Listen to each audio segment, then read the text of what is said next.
Okay, if you guys can remember, I had a rap contest about 3 weeks ago. My next guest was the pick of the litter. Now, there were some pretty decent entries to the contest, but I had to say that this guy was head and shoulders above the rest. Gainesville, Florida's own Jus Marx is with me here in the interrogation room. How are you, sir? Oh, I'm feeling fantastic, man. Thanks for having me on. It's lovely having you, sir. It's lovely having you. So, Florida. What's the rap scene like in Florida? Because when you think Florida, you don't really think grassroots hip hop as, you know, what your music seems to serve up. So what's the scene like over there? Honestly, man, I have to say it's real hit and miss. I mean, you go to places like Orlando, you know, the scene there is really booming. Or like Miami, for instance. Not necessarily for hip hop, but you know how it is. But you come to somewhere like Gainesville and it's real underground, so I mean, depending on where you go, the hip-hop scene varies pretty drastically. Okay, so the EP right now is Room for Cream. Right. Room for Cream. When did you originally put this thing out? That came out October 23rd of last year, so it's been a little over 2 months. Okay. What's and you know, I'll post up the cover of Room for Cream right here in the video. What's the whole theme here with the serving and the coffee? What are you doing here? That's essentially me serving up my product, you know, the EP. Just put in something you can enjoy. But basically, you know, it's just me putting in work. You see me with the apron on, name tag and everything, pouring up coffee for all my fans. It's kind of like giving music to all the people out there that's just dying of thirst, you know what I'm saying? Okay, well, I mean, because it would seem to me like in a time that we're in right now, obviously in the internet age, and it's so hard to get people's attention, something's gotta stand out, you know, as far as when you're making artwork. Like, what's some of the things that you tried to do with Room for Cream to try to stand out? Really, I tried to give people as many sides of me as possible. You know, there's some tracks on there where I'm turning up a little more than others. You know, some where I give you a little bit of my background. So really, I threw everything I had in there on this EP and really hoping people dig it. Right, because you got tracks that we're going to feature later on in this interview. We got Buggin' and we got Fatwa. Yes, sir. Correct? Yep. Okay. Right. And those tracks do seem to be polar opposites of each other, so I see what you mean. Yeah, the idea behind Fatwa was to kind of bring an alter ego to it. So those were the two quintessential tracks for me. Okay. Now, one of the reasons why I selected you as the winner of the contest is because what I look into when I do these contests is I look into body of work. That's real important for me because, you know, I want to take a look at somebody's body of work and see if they're really in this, if they're true to heart to all this. And I see that you're out there, you're performing. What areas in Florida have you been out to? Jacksonville, Daytona, Orlando, Miami, Tallahassee, Gainesville, Ocala, Sanford, like everywhere. Any city that has a venue I've been to. Any city that has a venue you've been into? Yeah, I swear. Like, that's just what I love to do, man. Yeah. And performing since when? I did my first performance in 2011. I had been rhyming for a couple years, but kept it real low key. That was the year I decided to make the official debut. Okay. Must have been real nerve-wracking. I mean, it still is, I guess, as you're performing. Obviously, there's people in the venue that aren't familiar with your music, so that has to be a challenge if you're an up-and-coming artist. Yeah, I gotta say, man, it was a real huge risk because we tried to do a full-fledged show. You know, no one's ever seen us. We're the headlining act and have openers for us that are like seasoned performers. So we were kind of full of ourselves at the time, but it actually paid off. Like, for our first show, we had a decent 60 people out, which isn't bad, you know, for like first time on stage, haven't dropped a project yet. All right, here we are, you know? So. When you say we, you mean who? Back when I started rapping, I rhymed with my partner, Egar. He's actually from DeBerry, Florida, kind of near where I grew up. I was born in Sanford, Florida. That's where I grew up. So he's probably like 30, 45 minutes from me. And me and him met through college, and day one, we just linked up. So that was our coming out as our group was called Foley DeVille. fully okay, as in Gainesville. Right. Okay, right. And Jus Marx lets you know on the up and coming track "Buggin'." If you're not from the Ville, you're bugging. I'm not from the Ville. Does that mean I'm bugging? Nah, I mean you cool, man. You cool. Respect for we're just respect. checking. All right, no doubt. So, like I said, yeah, body of work definitely, and just consistency in bars. You don't have a lot of people these days that are consistent as far as with their penmanship. I mean, when it comes to the art of just emceeing, you would put what to your forefront, because everyone sort of. I don't think anyone can say, "Oh, I am well versed within every attribute of emceeing." Yeah. If you were a created player, all right, let's imagine that this is 2K or something like that. If you were a created player, your number one attribute, whether that be delivery, whether it be flow, whether it be lyrics, what do you underscore the most? If we were talking 2K, it would be the equivalent of just having nasty handles, That some people are the punchline, that's like the 3-point shot, like, damn, that was nasty. But those come few and far in between, you know what I'm saying? Someone with good handles just kind of knows how to work you 2 steps ahead with the shit, Mm-hmm. So, I mean, that's where I would put it at if you were talking that. So in regards to that, I would say like, not necessarily being lyrical, but just coming with rhymes that you would have to rewind and like get that second part. Like, damn, like I missed when he did this, Every time you listen to it, you kind of find a new favorite bar in it. Okay, so with the intention that your music has that replay value, so people would rewind it and play it over again. Yeah, that's highlight reel shit. And coming from the influences of who exactly? My personal influences? Mm-hmm. Honestly, it would be more recent cats. So Ab-Soul is number one, hands down, who is influenced by Jay-Z, so that counts, the typical top 5 rapper. Right. After him, it would be artists like Capital Steez, Pusha T. Rest in peace, Capital Steez. Yeah, man, definitely. Mm-hmm. Schoolboy Q, he would probably be up there. Really, like the whole Schoolboy East Q. Coast movement and the New West, if that's what you want to call it, like those are 2 pretty big influences.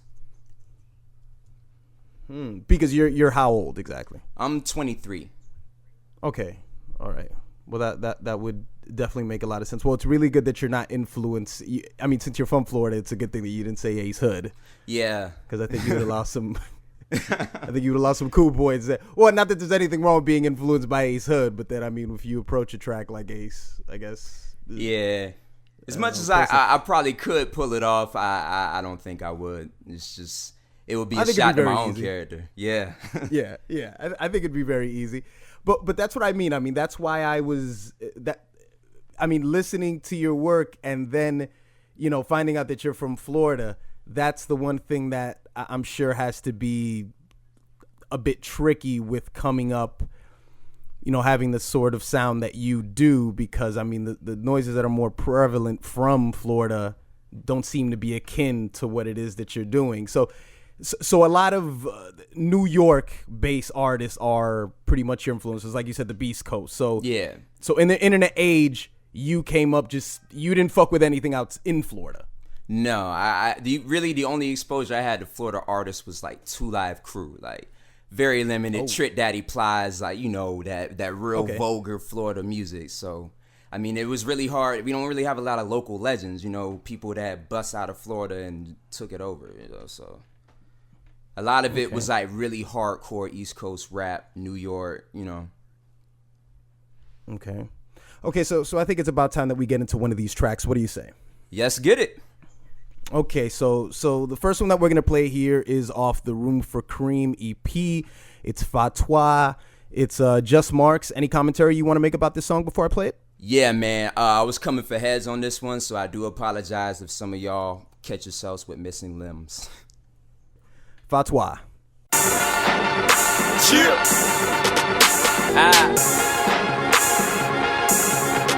Let's go. Now that boy JC ain't nothing to mess with. Ain't nothing but bone and flesh, man. But you damn right I be flexing.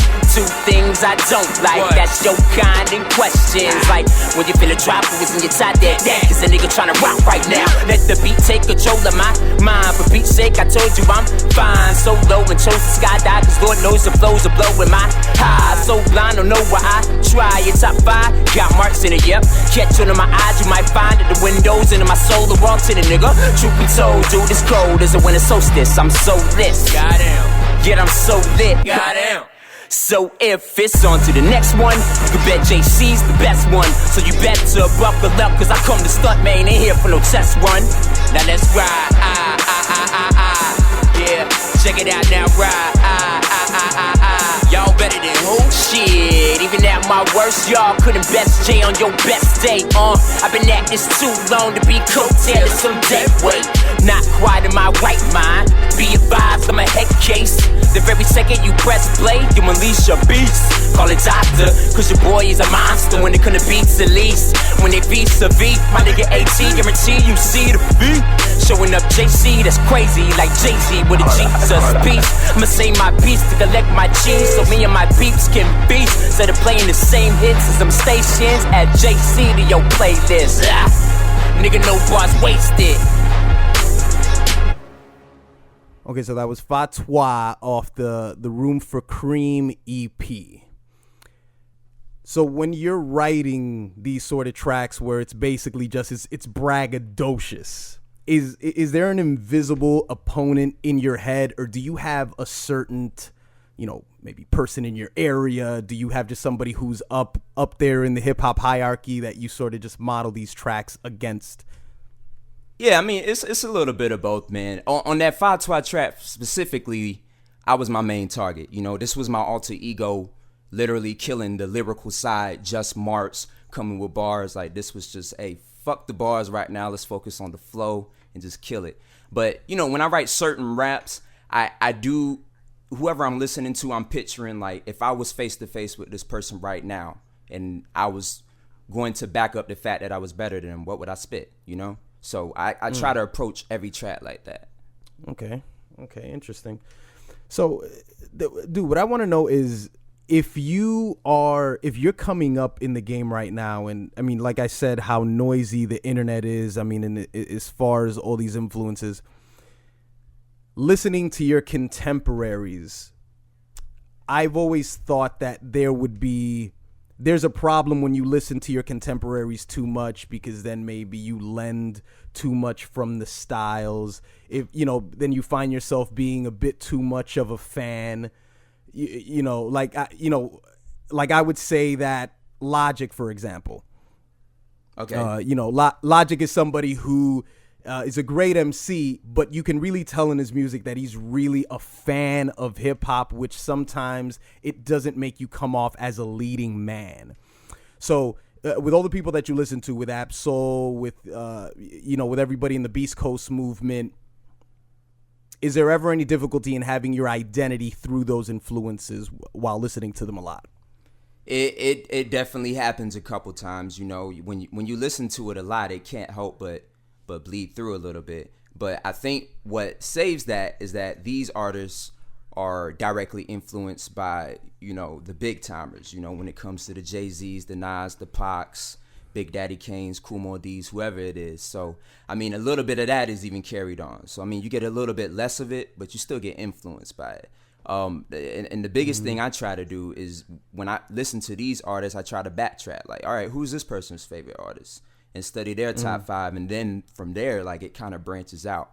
So they're almost bridging the gap in a sense for me to kind of acquaint myself with the hip hop legends. So being a student of the game, basically. Right. Student of the game, dude. Why do you show up every day? Because before you started recording this, you told me you're with your producer, you're in the studio right now, so you're working right now. Right. Why do you show up to the studio every day?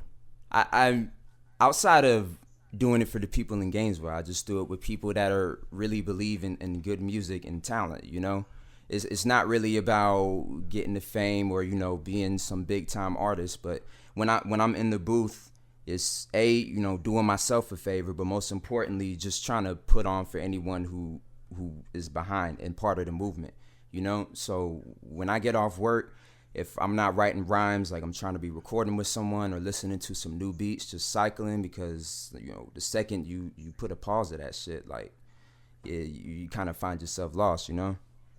It sets off a bad pattern, and then all of a sudden you're Exactly. not creating anymore. Exactly. Like, you got to draw inspiration from somewhere. If it's not the fans today, it's getting that next show tomorrow, or the day after that, finishing the tape, EP, whatever it is you're working on. But there always has to be some kind of thing that gets you up in the morning, like, this is what I'm going to accomplish today. Okay. And you're working on what right now in the studio? Right now, with my producer, who's chopping up a beat, and I'm just kind of going through, seeing what I can put down to it. But, you know, sometimes I really just like to sit in and listen to them produce, just because it's an inspiration, like I said, you know. I don't even like to write, just to see them do their art. Because, you know, I mean, they got to sit there and suffer through me doing rhyme after rhyme and the rhyme. Like, the least I could do is sit in and try to gain some of that a little bit. Are you a picky beat selector, sir? Are you No. picky? And that's definitely Would something your you'll producers find say on, different? Yeah, they probably would. I mean, despite the fact that they are like a big part of my catalog, like, there's a lot of beats that I just got sitting in the bank that haven't quite been finished yet. So you could say that I'm picky. There's some songs, the day one, get it done. Some songs I've been sitting on for months. Like, I dig them, you know, but sometimes it doesn't come to fruition. Mm-hmm. I mean, the reason why I asked you about the factor of why you go to the studio, because you had that line in Buggin' where you said something to the effect of, you know, I'm not concerned with cashing a check. I just want to pay my dues. Is Right. that what's the verbatim line? Not concerned with cashing checks, just trying to pay my dues. I know my ass is set long as music remains my muse. Okay. Because I mean, that I would think would be a huge challenge, you know, the idea of paying your dues, because everything is so instant now, you know, because you see a guy who he'll be on YouTube and, you know, he'll be rapping on YouTube, and then, you know, a second later, I mean, look at somebody like I Love McConan. Right. You know, who just came. I mean, we're not going to speak to the degree of his skill, but, you know, it is what it is. Yeah. You know, somebody like him who it just came out of nowhere, as it seems. So the idea of paying your dues is a really tough thing to swallow, especially in this time when everything is so instant. I mean, tell me about just like the amount of patience that it I know it has to take for someone like yourself. It's so hard, man. Like, it's when I see certain artists just like they've mastered the art of social media, you know what I'm saying, and they're getting such a head start just because of that. Like, regardless of how talented of a rapper they are, you know, when, like you said, someone like I Love McConan, whose skill we're not going to talk about, but I mean, we're not going to discuss that. Yeah, I mean, someone's that's being put on, or like, you know, it's just found whatever magic thing it is to go through, you know, the checks and balances. Like, you know, it used to be like you had to be dope before, you know, you got put on like that, and now it's just about who can, you know, get the most clicks on something, you know, like shock value and all that. Is, I don't know, you got to have thick skin to really be able to tolerate it, I guess, is the point I'm getting at. Mm-hmm. So is there ever a temptation to say, you know what, maybe I should write some ratchet shit and see where it takes me? No lie, man. Like, every once in a while you hear a track and you're just like, fuck it, I just want to show that I can do it, just so you know that I'm not just some uppity backpack rapper, you know what I'm saying? I'm going to come with something that's just like in your face and then retreat back to my mellow, just lyrical self. Yeah, man, I think it was KRS who said a rapper can't be an MC, but an MC can always be a rapper. He can always play that part very easily. Exactly. You know, so I guess you could just imitate that style and sort of just go back to your own thing. Yeah, man. I mean, think someone like Kendrick, like he dropped Backseat Freestyle and everybody went nuts over it. And then he does a track like Sing About Me. Like, it's you hear that, or you hear Swimming Pools, and then you're like, damn, you hear that shit, and it's completely contrast. Right. So, I mean, what's the next up and coming thing for 2015? Because I mean, it's a new year, obviously new beginnings for everybody. Obviously, you're deep within your craft, so it's not like you're reinventing the wheel. You're just trying to, fix up a few quirks here and there. But like, what big ideas do you have for 2015?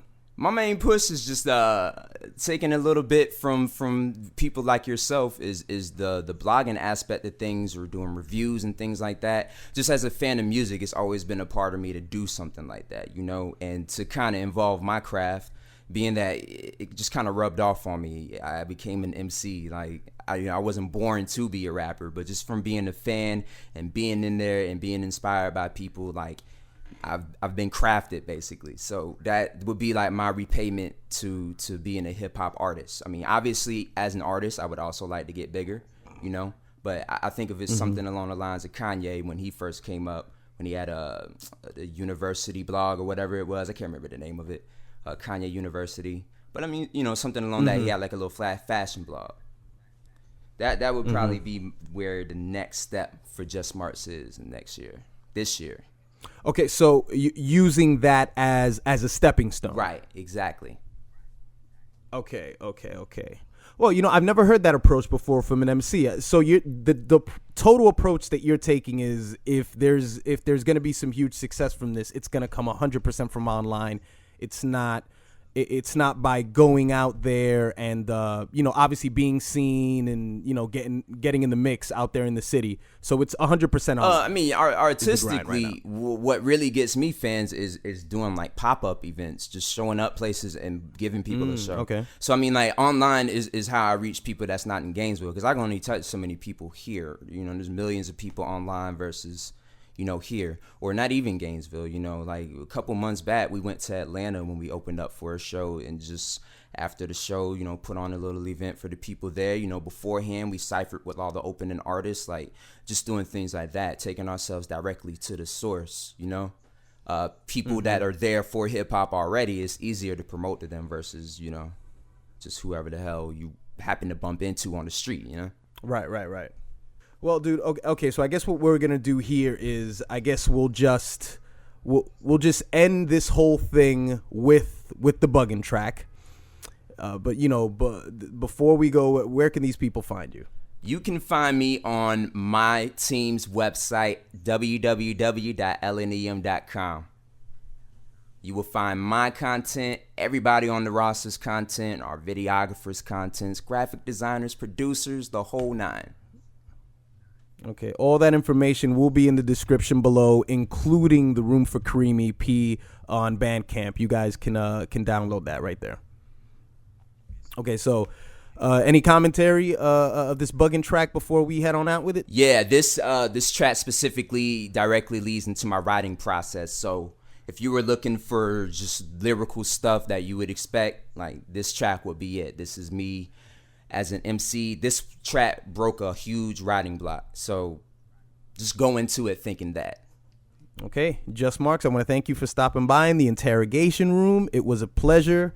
Awesome contest entry, and we'll be looking out for you, man. Thank you, my man. Appreciate it. And yo, good luck to you in your future with all this, man. Hey, yo. Yeah. Check it. Hey, yo. I had a couple minor setbacks, now I'm making major moves. Bloody murder on these tracks, run it till I stain my shoes. Not concerned with cash and checks, just trying to pay my dues. I know my ass is set, long as music remains my muse. But day out and day in, I feel my patience is waning. Facing the stranger, being locally famous, yet virtually faceless. Caught between swag rappers and backpackers, when fact of the matter is they babbling like infants. One and the same, all of your tunes are mundane. mean? I say enough with you suckers, man, came in the game just to put food on your plate. Know you've been suffering for such that it's truly amazed you giving the radio play. Most of it run by the government day after day, steady creating you slaves. Wait. Don't know the deal, man, you bugging. You came to kill, man, you bugging. Ain't from the Ville, man, you bugging. My life's the page out, the story of a teenage burnout. Who tried his best to time and time again get turned down. That's why I get turned up by the time the evening come round. And pray the job, whatever high I had don't come down. Cause I've been down for too long. Caught L's and gave her honest effort just to put the effing crew on. Through the fire, down to the wire, till I wised up and realized something on my dolo. I do no wrong, now the crew gone. These brothers think I'm slacking cause I'm lacking a release date. And yet my rhymes would terrorize this here police state. Hard drives of archives with terabytes of beat tapes. Pour my heart out, now watch as JC paints a beautiful disaster. Never sleep until my peace of mind is mastered. Paper heaps around the waist spin as these ashes. Trash the canvas, craft and draft on top of draft until the task becomes a habit. I'd rather be getting plastered with the pros and acting ass, but every second I am absent just adds to my entrapment. And as I write this passage, opportunities are passing. You could knock me on my hustle, but you can't deny my passion. My passion. I ain't the truth, man, you bugging.